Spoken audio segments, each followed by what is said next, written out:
Hi, this is Ajay Anand and welcome to science classes from excelup.com। इस lesson में आप bio जियो chemical cycles के बारे में पढ़ेंगे और ये लेसन क्लास 9th के साइंस से लिया गया है। तो बायो जियो केमिकल साइकिल किन को कहते हैं? इन्वायरमेंट में लिविंग बीइंग्स और नॉन लिविंग मैटर के बीच कई सब्सटेंसेस का एक्सचेंज होता रहता है, उसकी एक साइकिल चलती रहती है। मतलब कुछ जो नॉन लिविंग सब्सटेंसेस हैं वो लिविंग बीइंग उनको लेते हैं, उनको प्रोसेस करते हैं, उनको यूज करते हैं और उसके बाद फिर से दोबारा इन्वायरमेंट में वापस कर देते हैं।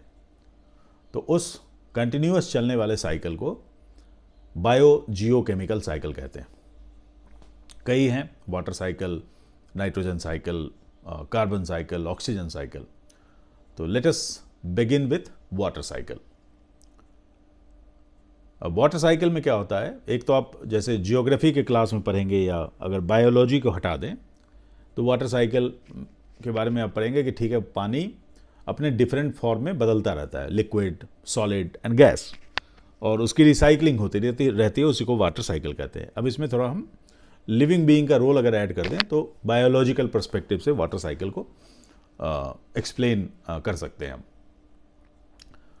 तो जो लिक्विड वाटर होता है सरफेस वाटर से, जैसे नदियों से, समंदर से, तालाबों से, ये इवेपोरेट होता रहता है और वेपर में बदलता रहता है। इसके अलावा जो पेड़ पौधे होते हैं उनसे ट्रांसपिरेशन के थ्रू वाटर वेपर निकलता है। पेड़ पौधों में छोटे छोटे छेद होते हैं जिनको स्टोमेटा कहते हैं, कुछ में लेंटिसेल्स भी होते हैं, और इन स्टोमेटा और लेंटिसेल के थ्रू वाटर वेपर निकलता रहता है और जिससे वाटर वेपर ऊपर हवा में जाता रहता है। जब जानवर रेस्पिरेशन करते हैं, जब हम सांस छोड़ते हैं तो केवल कार्बन डाइऑक्साइड नहीं छोड़ते हैं, साथ में ऑक्सीजन भी रहती है और वाटर वेपर भी होता है। तो इससे भी वाटर वेपर ऊपर जाता है। साथ में जानवर के जो एक्सक्रीटरी प्रोडक्ट होते हैं लाइक यूरिन एंड फीसेस, उनका भी जब वो ड्राई अप होते हैं, इवेपोरेशन होता है, उससे भी पानी ऊपर जाता है। ये सारा वाटर वेपर जब ऊपर जाता है, एक सर्टेन हाइट पर पहुंचता है, तो ये एक जगह इकट्ठा हो जाते हैं जिनसे बादल बनते हैं। ठीक है, और जब बादल और भी ऊंचे जाते हैं तो फिर वाटर वेपर का कॉन्डेंसेशन होता है और वाटर वेपर फिर से लिक्विड में बदल जाता है, जिससे बारिश होती है। टेम्परेचर अगर बहुत कम हो गया अचानक से तो वह बारिश की जगह बर्फ़ भी गिर सकती है और इस तरह से वाटर साइकिल चलता रहता है। अब आते हैं नाइट्रोजन साइकिल पर, और नाइट्रोजन साइकिल जो है ये शायद सबसे कॉम्प्लिकेटेड बायो जियो केमिकल साइकिल है। अब नाइट्रोजन जो है एटमॉस्फेयर में सबसे ज़्यादा है, सबसे अबांडेंस में है। जो हमारे चारों तरफ हवा है उसमें 78% नाइट्रोजन है और 21% ऑक्सीजन है, बाकी गैसें बहुत माइन्यूट क्वांटिटीज में है। लेकिन इतना ज़्यादा नाइट्रोजन होने के बाद भी एनिमल्स और प्लांट्स के पास कोई ऐसा तरीका नहीं है कि सीधे सीधे नाइट्रोजन को यूज कर लें। जैसे हम सीधा सीधा ऑक्सीजन यूज कर लेते हैं, जब हम सांस लेते हैं तो ऑक्सीजन हमारे बॉडी में जाता है, फिर हम उसको यूटिलाइज करते हैं। कार्बन डाइऑक्साइड जो गैस होती है उसको प्लांट सीधा सीधा यूज करते हैं, लेकर के फोटोसिंथेसिस करते हैं। लेकिन नाइट्रोजन को यूज करने के लिए कई फैक्टर्स के मदद की ज़रूरत होती है और ये थोड़ा लंबा प्रोसेस चलता है। तो सबसे पहले क्या होता है कि एटमॉस्फेरिक नाइट्रोजन जो होता है, जो हवा में नाइट्रोजन गैस होती है, वो बदलता है नाइट्रोजन के ऑक्साइड्स में। जब बिजली चमकती है तो उससे जो एनर्जी मिलती है और वहाँ पर जो चेंजेज होते हैं उसके कारण ये नाइट्रोजन बदल जाता है नाइट्रोजन के ऑक्साइड्स में, और बारिश की बूंदों के साथ ये मिट्टी पर गिर जाता है, ज़मीन पर। जब यह ज़मीन पर गिर जाता है तो मिट्टी में कई माइक्रोब्स होते हैं जो नाइट्रोजन फिक्सेशन का काम करते हैं। मतलब नाइट्रोजन फिक्सेशन का मतलब हुआ नाइट्रोजन को इस फॉर्म में चेंज करना या नाइट्रोजन का ऐसा कंपाउंड बना देना ताकि प्लांट्स उनको एब्जॉर्ब कर सकें।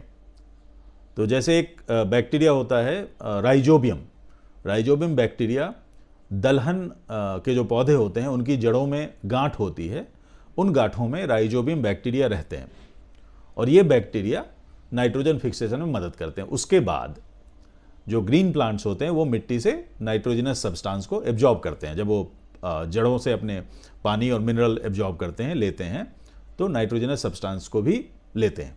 ठीक है, अब ये प्लांट्स क्या करेंगे कि उस नाइट्रोजनस सब्सटेंस को प्रोसेस करेंगे और डिफरेंट चीज़ें बनाएंगे, जैसे प्रोटीन बनाएंगे। जो भी प्रोटीन है उसमें नाइट्रोजन एक मेजर कंपोनेंट होता है, बगैर नाइट्रोजन के प्रोटीन नहीं बन सकती है। जितने भी एंजाइम हैं, न्यूक्लिक एसिड है, सब प्रोटीन से ही बनते हैं। ठीक है, अब इन प्लांट्स को जब एनिमल खाते हैं या कुछ हर्बीवोर्स को जब कार्निवोर्स खाते हैं तो एनिमल वर्ल्ड में भी नाइट्रोजन पहुंच जाता है।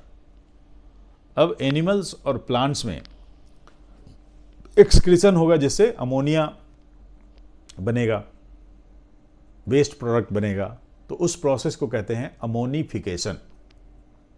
ठीक है, या अमोनिया के कुछ डेरिवेटिव बन सकते हैं, जैसे ह्यूमन बींग्स में यूरिया बनती है। ठीक है, अब ये अमोनिया जो है बाद में कन्वर्ट होता है नाइट्राइट में, और नाइट्राइट फिर से नाइट्रेट्स में कन्वर्ट होता है, और ये नाइट्रेट्स में से कुछ जो हैं वो फिर ग्रीन प्लांट यूटिलाइज करते हैं और कुछ वापस गैसियस नाइट्रोजन में बदल जाता है डीकम्पोजिशन के दौरान, जिसको कि डीनाइट्रिफिकेशन कहते हैं, और ये गैस वापस एटमॉस्फेयर में चली जाती है।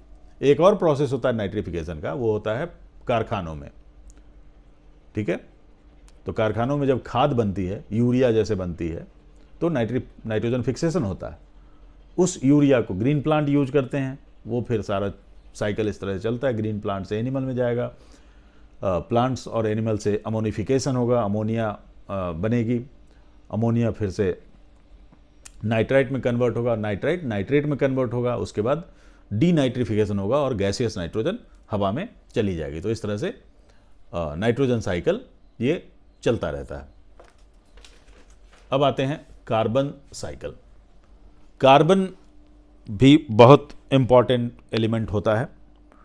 रादर कार्बन इतना इंपॉर्टेंट होता है कि हमारे बॉडी में या लिविंग बीइंग के बॉडी में जितने भी मॉलिक्यूल होते हैं वो सब कार्बन से बने होते हैं, और कार्बन के कंपाउंड को ऑर्गेनिक कंपाउंड इसलिए कहते हैं कि जब शुरू में कार्बन के कंपाउंड मिले थे तो उस समय ये पता था कि सिर्फ लिविंग बीइंग से ही कार्बन के कंपाउंड आ सकते हैं, हम उनको लेबोरेटरी में या फैक्ट्री में नहीं बना सकते हैं।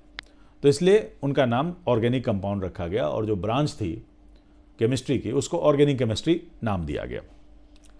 अब एटमॉस्फेयर का जो कार्बन है वो कार्बन डाइऑक्साइड के फॉर्म में है, तो इसको सबसे पहले क्या होता है, ग्रीन प्लांट्स यूटिलाइज करते हैं। जो सनलाइट के प्रेजेंस में फोटोसिंथेसिस होती है और कार्बन डाइऑक्साइड को कन्वर्ट करते हैं ग्रीन प्लांट कार्बोहाइड्रेट्स में, तो खाना बन गया। अब ये खाना जो है एनिमल्स खाते हैं, तो एनिमल्स में ऑर्गेनिक कंपाउंड चले गए। ठीक है, अब ये ग्रीन प्लांट और एनिमल जब मर जाएंगे तो इनकी डेड जो बॉडी है, डेड रिमेन्स है, उनका जब डीकम्पोजिशन होगा उससे कार्बन डाइऑक्साइड वापस इन्वायरमेंट में चला जाएगा। रेस्पिरेशन से भी कार्बन डाइऑक्साइड वापस जाता है। ठीक, कुछ कार्बन डाइऑक्साइड पानी में डिजॉल्व होता है और कार्बोनेट बनाता है, खासकर समंदर में, नदियों के पानी में भी डिजॉल्व होगा, तो उस कार्बोनेट से बनती है लाइमस्टोन, और लाइमस्टोन का हम वेरियस यूज करते हैं। अब जो ऑर्गेनिक कंपाउंड प्लांट्स के थे, जब प्लांट मर जाते हैं, जैसे करोड़ों साल पहले हुआ था, आपने पढ़ा होगा कोयला और पेट्रोलियम वाले चैप्टर में, कि जो करोड़ों साल पहले प्लांट दलदल में दब गए थे, फिर उन पर एक्सट्रीम प्रेशर टेम्परेचर के असर के कारण काफ़ी साल के बाद वो कोयले में बदल गए। कुछ प्लांट जो समंदर की तली में दबे थे और एनिमल, उनसे पेट्रोलियम बना, तो इनमें भी कार्बन होता है। तो ये जो फॉसिल फ्यूल्स हैं, कोल और पेट्रोलियम, जब इनका हम कंबशन करते हैं तो उससे कार्बन डाइऑक्साइड रिलीज होती है और दोबारा एटमॉस्फेयर में चली जाती। कुछ एनिमल जो होते हैं वो शेल बनाते हैं, कवच बनाते हैं अपने ऊपर, जैसे घोंघा होता है, सीप होती है, तो वहाँ भी इनऑर्गेनिक कार्बोनेट्स बनते हैं यहाँ की तरह। ठीक है, तो इस तरह से कार्बन साइकिल चलती रहती है। अब आते हैं ऑक्सीजन साइकिल पर। ऑक्सीजन साइकिल बड़ा सिंपल है। इसके कुछ गिने चुने रास्ते हैं रिसाइकलिंग होने के। तो जितने भी लिविंग बीइंग है एरोबिक, वो सारे, उनको ऑक्सीजन की ज़रूरत होती है रेस्पिरेशन के लिए। हम सांस में ऑक्सीजन लेते हैं, कार्बन डाइऑक्साइड में सांस जब छोड़ते हैं तो कार्बन डाइऑक्साइड छोड़ते हैं। ठीक है, अब जो हम कार्बन डाइऑक्साइड छोड़ते हैं सांस में और वाटर वेपर भी छोड़ते हैं, उसको ग्रीन प्लांट्स यूज करते हैं। कार्बन डाइऑक्साइड और वाटर वेपर को लेकर के सनलाइट के प्रेजेंस में ये फोटोसिंथेसिस करते हैं।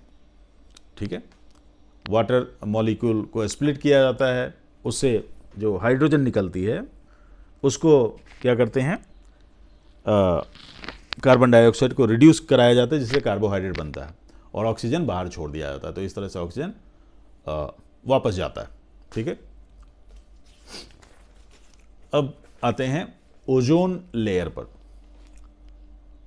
ऑक्सीजन का मॉलिक्यूलर फार्मूला होता है O2 और ओजोन का मॉलिक्यूलर फार्मूला होता है O3। तो ऑक्सीजन डाई एटॉमिक है और ओजोन ट्राई एटॉमिक है। तो हमारे एटमॉस्फेयर में एक लेयर है ट्रोपोस्फेयर के बाद, उसको कहते हैं स्ट्रेटोस्फेयर। और स्ट्रेटोस्फेयर जो है वो ओजोन गैस से बना हुआ है, इसलिए उसको ओजोन लेयर भी कहते हैं। अब ओजोन लेयर का बहुत इंपॉर्टेंस है। जो सूरज से कई तरह के रेडिएशंस निकलते हैं, उसमें हार्मफुल अल्ट्रावायलेट रेडिएशंस भी होते हैं और ओजोन लेयर का काम है इन हार्मफुल अल्ट्रावायलेट रेडिएशन को धरती की सतह तक आने से रोकना, क्योंकि ये बड़े हार्मफुल होते हैं। अगर ये नीचे आ जाएंगे तो सारे लिविंग बीइंग को प्रॉब्लम हो जाएगी, वो मर जाएंगे, बीमारियां होने लगेंगी बहुत। ठीक है, तो ये तो हो गया ओजोन लेयर का काम हो गया। अब है कि हम इसके बारे में क्यों पढ़ें और क्या क्या पढ़ें। तो अब ओजोन लेयर में कुछ प्रॉब्लम होने लगी थी, छेद होने लगा था। उसके पीछे वजह थी, एक जो कल्प्रिट था उसका नाम है CFC, क्लोरोफ्लोरोकार्बन्स। ये मॉलिक्यूल्स होते हैं जो कार्बन, क्लोरीन और फ्लोरीन से बने होते हैं। क्लोरोफ्लोरोकार्बन का जो इस्तेमाल है वो रेफ्रिजरेंट में होता है, रेफ्रिजरेटर, एयर कंडीशनर, जो प्रेशराइज्ड कैन होते हैं, जो एरोसॉल स्प्रे होते हैं, जैसे परफ्यूम की स्प्रे की बॉटल होती है, उनमें CFC का इस्तेमाल होता है। और CFC जब हवा में जाती है तो CFC ओजोन से रिएक्ट करती है और उसको बदल देती है, ओजोन को डिस्ट्रॉय कर देती है। तो 1980 और 90 के दशक में क्या हुआ था कि CFC का बहुत ज़्यादा इस्तेमाल हो रहा था, उसकी वजह से ओजोन लेयर में छेद होने लगा था अंटार्कटिका के ऊपर, और उसकी वजह से कई समस्या होने लगी थी। खासकर जो साउदर्न हेमीस्फेयर में जो लोग रहते हैं, जैसे ऑस्ट्रेलिया में लोग जो बीच पर सन बाथिंग करते थे, तो उनमें स्किन कैंसर की प्रॉब्लम बहुत ज़्यादा होने लगी थी। और ये लोगों को डर लगने लगा था कि अगर ओजोन लेयर गायब हो जाएगा तब तो फिर हम में से कोई बचेगा नहीं। तो फिर वर्ल्ड के लीडर्स ने, कई इन्वायरमेंटलिस्ट ने मिल करके मीटिंग की और फिर एक एग्रीमेंट साइन हुआ, जिस एग्रीमेंट के मुताबिक पूरी दुनिया से CFC को फेज आउट किया जाना था और CFC की जगह दूसरे कंपाउंड का इस्तेमाल होना था, सो दैट ओजोन लेयर को बचाया जाए। तो अब 1990 को बीते हुए 30 साल से ऊपर हो चुके हैं और ये जो ट्रीटी थी तो उसका काफ़ी असर हो गया। ऑलमोस्ट दुनिया से जो है CFC गायब हो चुकी है और उसका फ़ायदा भी मिला है कि जो ओजोन लेयर में जो छेद हो गया था वो काफ़ी हद तक रिपेयर हो चुका है, बहुत कम रह गया है वो। ठीक है, तो इस लेसन में इतना ही। Thank you.